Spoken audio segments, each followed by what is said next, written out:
E quando falamos de crescimento espiritual, um aspecto essencial que frequentemente se destaca é a maturidade espiritual, amém, igreja? E essa maturidade espiritual, ela pode ser identificada de várias maneiras.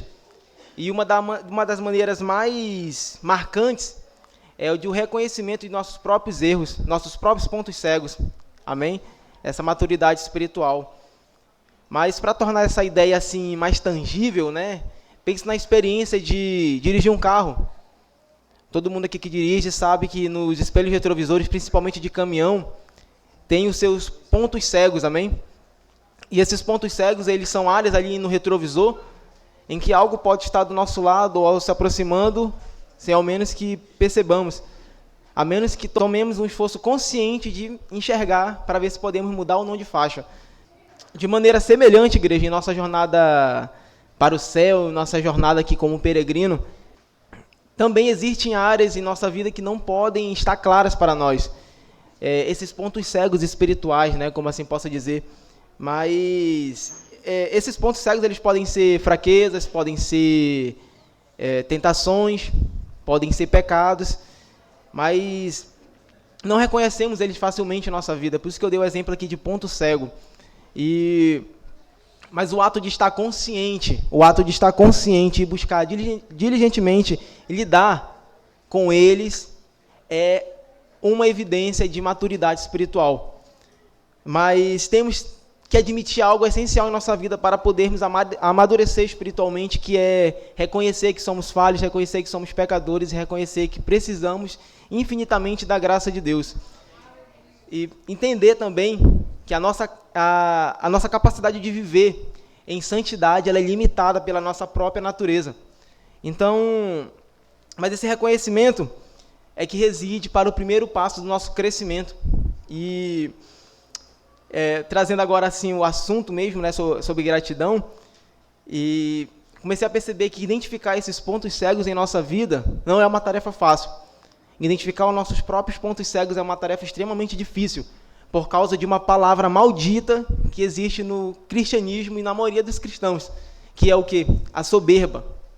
A soberba, infelizmente, ela é um obstáculo que impede da gente amadurecer espiritualmente, porque a soberba ela gera para a gente uma falsa sensação de autoconfiança, uma falsa sensação de autossuficiência, dá uma sensação para a gente de superioridade perante os outros, a soberba. A soberba diz para você que você não tem o ego grande, você tem o ego pequenininho. A soberba fala para você que você não ama o pecado, você ama Deus. A soberba fala para você também que você não despreza a cruz de Cristo. Olha só o cristão exemplar que você é. A soberba fala para a gente também que a gente consegue vencer a tentação sem precisar de Cristo. A soberba fala também que não somos orgulhosos. Fala que você é uma pessoa muito humilde. Olha só como você é. Então, a soberba fala também, né, trazendo todos os temas do Revival dessa semana, ela também fala para a gente que não temos inveja dos outros. É só um sentimento pequenininho que logo vai passar. Mas o que a soberba não fala para você é que ela precede a destruição. A soberba, ela leva à ruína. Amém? E mais um ponto de gratidão, porque quem é que fala isso para você? Quem é que fala para você que a soberba, ela precede a destruição? A palavra de Deus, a revelação. Então, mais um motivo para sermos gratos, porque nós temos aqui em nossa mão a revelação do conhecimento que Deus quer para a nossa vida. E mesmo assim a gente ignora. A gente busca essa revelação em outros lugares, em profetas, em monte, em pastor, bispo, apóstolos. A gente busca em todos os lugares essa revelação, menos na Bíblia.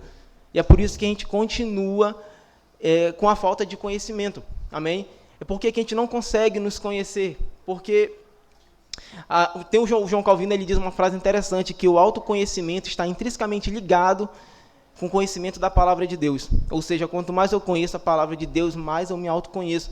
E quando eu me conheço, eu começo a ter mudança na minha vida, eu começo a amadurecer espiritualmente. Então, um exemplo disso, de amadurecimento assim, espiritual, está na vida de Pedro. Amém? Pedro, estudando um pouco mais a fundo sobre ele, a gente consegue ver como que Pedro era extremamente soberbo e autoconfiante. Então, A autoconfiança de Pedro levou ele a negar Jesus 3 vezes. E mostrando para a gente como que a soberba ela pode nos enganar e eventualmente nos levar à queda. Um exemplo de Pedro com a sua autoconfiança era ele no andar sobre as águas. Ele pediu, não, se é tu mesmo que está aí, me chama para mim contigo. A gente pensa assim, não, ele era um cara com muita fé, né? Ele era ali exemplo, mas não. Pedro tinha muita autoconfiança. No barco tinha várias pessoas e só ele que pediu para querer andar sobre as águas, mostrando ali a sua autoconfiança. O que aconteceu com ele? Afundou. Jesus falou, olha, homem de pouca fé. Um outro exemplo de Pedro, com sua autoconfiança, querer falar muito, querer falar às vezes com sua soberba, Pedro também fala sobre a transfiguração de Jesus. Quando eles estão lá e Marcos começa a falar que Pedro falou em construir 3 tendas e ele dá uma ressaltada, ele fala assim, ele ressalta que Pedro falou sem saber o que estava falando, mostrando um sinal claro de sua autoconfiança. E Pedro também sugere que Jesus ele procure um caminho diferente da cruz. Ele fala assim, não, Jesus, olha, isso aí não é muito bom, entendeu? Vai para outro lugar. Aí Jesus falou o quê? Para trás de mim, Satanás. E mostra também a autoconfiança de Pedro.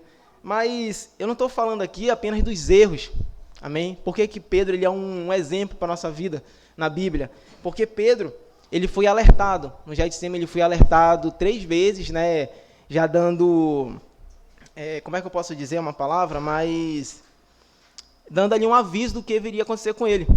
Ele foi alertado 3 vezes, só que o que eu estou falando não é sobre nossos erros. Na Bíblia tem diversos homens de Deus que erraram. Mas eu estou falando em a gente ser alertado, nós sermos alertados e continuar errando. Porque Pedro, não é que ele não foi avisado, Jesus avisou ele, vigiar e orar, e Jesus sempre estava ali falando com ele. Não foi questão dele ser alertado, mas sim faltou Pedro crescer na graça e no conhecimento de Jesus Cristo. E é o que falta muitas das vezes na nossa vida, a gente venha sendo alertado, olha só os temas que foram, tentação, orgulho, inveja, desprezo com a igreja, qual foi amar o pecado, diversos temas que isso serve para a gente ser alertado, ego, e a gente pega o que a gente ignora, a gente acha que não precisa desses ensinamentos, amém? E Pedro também era assim, mas a gente vai já dar continuidade com Pedro, né, para partir para a gratidão. Pedro também ele tem uma autoconfiança excessiva quando ele fala assim, ó, Senhor, por ti darei a minha vida. Quando Jesus, mostrando para ele a sua autoconfiança, algo que Jesus conhecia muito bem a sua fraqueza. Ele tentava mascarar a sua fraqueza ali por meio de sua veemência, né, aquela intensidade, essa é a palavra, para ficar um pouco mais fácil. Pedro, Jesus fala, olha Pedro, tu vai me negar. Aí ele fala o quê? Ainda que seja necessário morrer contigo, de alguma forma te negarei.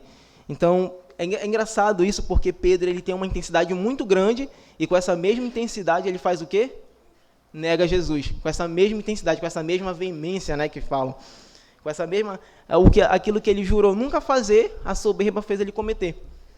Por quê? Porque faltou ele crescer na graça e no conhecimento de Jesus Cristo. Pedro, apesar de estar ali próximo, ele não conhecia. Faltava muito conhecimento sobre Deus, sobre ele mesmo e sobre o inimigo. Então, mas assim, eu não estou aqui falando assim dos erros, como eu já disse, de Pedro, mas sim como que alguém estava dormindo ali no Getsemane, agora está ensinando. Na primeira carta dele, ele começa a ensinar para as pessoas que estão sendo perseguidas. Ele começa a ensinar como que Jesus ele transforma uma pessoa. Amém? Mas isso eu vou deixar para um outro assunto. E o que eu quero dizer também é que intensidade ela não é prova de devoção verdadeira. A gente pode estar aqui presente, estar chorando, eu posso me jogar no chão e gritar e fazer um monte de coisa, ser intenso e não ser devoção verdadeira. Eu apenas estar escondendo o meu orgulho e minha soberba por trás de tudo isso. Amém? E finalizando aqui, eu botei aqui assim que a gente acha que a nossa ingratidão ela é algo pequeno, né? Não, ingratidão não é uma coisa assim séria, não comparado com assassinato, ingratidão é pequeno. Tendemos a diminuir, né, os pecados, como eu falei, suavizar os pecados. É tão interessante porque Pedro, quando Jesus fala que ele vai ser tentado, Pedro esperava o quê? Um demôniozão ali, acho que gigante, um demônio em sua mais forma explícita do mal, da maldade. Pedro ele provavelmente estava esperando ali o demônio vindo com fogo na direção dele, né? Eu não sei como é que passou na cabeça dele, mas provavelmente foi isso. Só que, como é que o demônio veio para tentar Pedro? Através de criadas. Pessoas simples fizeram Pedro pecar. Ou seja, o pecado, o diabo, ele vem ali, ó, ele era anjo de luz, ele vem disfarçado e tenta a gente, faz a gente pecar em área que a gente nem imagina, nem tem essa noção de tamanho. A gente vê assim aquele endemoniado da Bíblia, o demoniado, a gente vê assim ele, a gente pensa assim, pô, esse demoniado aí é sim o possesso, esse cara sim tá usado pelo diabo. A gente realmente estava. Só que a gente também não vê que as pessoas que expulsaram Jesus da cidade também estavam possessas e endemoniadas. Isso até me leva a uma reflexão que uma vez eu conversando com o pastor, ele me falou isso. Tem pessoas que estão 24 horas possessas. Não sei se foi ele, se foi a senhora que falou, mas tem pessoas que estão 24 horas possessas, às vezes dentro da igreja. Para a gente ver como que o demônio, às vezes, ele se esconde em áreas que a gente não imagina. Mas, só um alerta mesmo, e assim, eu quero finalizando com essa frase aqui, que temos que ser grato por esse Deus maravilhoso. Em 1 Pedro, eu convido os irmãos a abrir, em 1 Pedro 5, versículo 7, amém?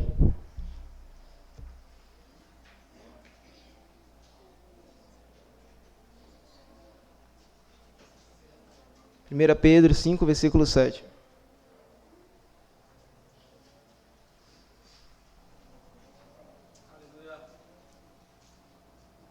Na verdade, vamos começar a ler a partir do 6, amém?